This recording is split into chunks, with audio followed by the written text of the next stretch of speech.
മറ്റൊരു പ്രധാനപ്പെട്ട വാർത്ത വരികയാണ്. കാഫിർ സ്ക്രീൻഷോട്ട് കേസിൽ ഒരു അറസ്റ്റ് രേഖപ്പെടുത്തിയിരിക്കുന്നു ഇപ്പോൾ എന്നുള്ള വിവരം വരികയാണ്. ജിതിൻ ഭാസ്കർ അറസ്റ്റിലെന്ന സൂചന വരുന്നു.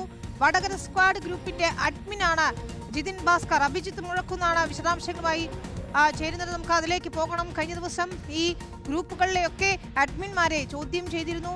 അതിന് പിന്നാലെയാണ് ഇപ്പോൾ അറസ്റ്റിലേക്ക് കാര്യങ്ങൾ പോകുന്നത്. ഡിവൈഎഫ്ഐ നേതാവാണ് അറസ്റ്റിലായി ജിതിൻ ഭാസ്കർ എന്നാണ് നമുക്ക് മനസ്സിലാക്കാൻ സാധിക്കുന്നത്. അഭിജിത്ത്, വിശദാംശങ്ങൾ എന്താണ്? പ്രത്യേക അന്വേഷണ സംഘം അറസ്റ്റ് ഉൾപ്പെടെയുള്ള നടപടികളിലേക്ക് കടന്നിരിക്കുന്നു.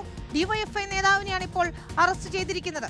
അതെ വിനീത, അങ്ങനെ തന്നെയാണ്. ഡിവൈഎഫ്ഐ വടകര ബ്ലോക്ക് കമ്മിറ്റി അംഗമാണ് ജിതിൻ ഭാസ്കർ. ഇയാളെ നേരത്തെ SIT ചോദ്യം ചെയ്തതാണ്. അതിനുശേഷം ഇയാളെ വിട്ടയച്ചിരുന്നു. ഇതിന് പിന്നാലെയാണ് ഇപ്പോൾ വീണ്ടും ചോദ്യം ചെയ്യാൻ വരികയും ഇപ്പോൾ ഈ ജിതിൻ ഭാസ്കറിന്റെ അറസ്റ്റ് SIT രേഖപ്പെടുത്തുകയും ചെയ്തിട്ടുള്ളത്.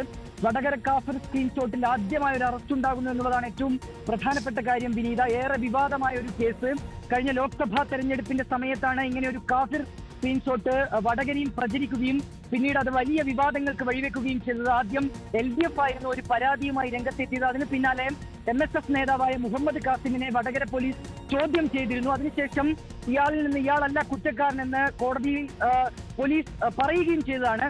അതിനെല്ലാം ഒടുവിലാണ് ഈ കേസ്, ഇതിന്റെ അന്വേഷണം ഇടത് ഗ്രൂപ്പുകളെ കേന്ദ്രീകരിച്ച് പുരോഗമിച്ചത്. അങ്ങനെ വടകര സ്ക്വാഡ് എന്ന ഗ്രൂപ്പിലേക്ക് ഈ അന്വേഷണം എത്തുകയും ചെയ്തിരുന്നു. ഇത് ഒരു ഇടത് അനുഭാവമുള്ള ഒരു ഗ്രൂപ്പാണ്. ഈ ഗ്രൂപ്പിലേക്കാണ് ഒടുവിൽ അന്വേഷണം എത്തിച്ചേർന്നത്. അതിനൊടുവിലാണ് ഈ ഗ്രൂപ്പിന്റെ അഡ്മിനായ ജിതിൻ ഭാസ്കറിനെ ഇപ്പോൾ പ്രത്യേക അന്വേഷണ സംഘം അറസ്റ്റ് ചെയ്തിട്ടുള്ളത്.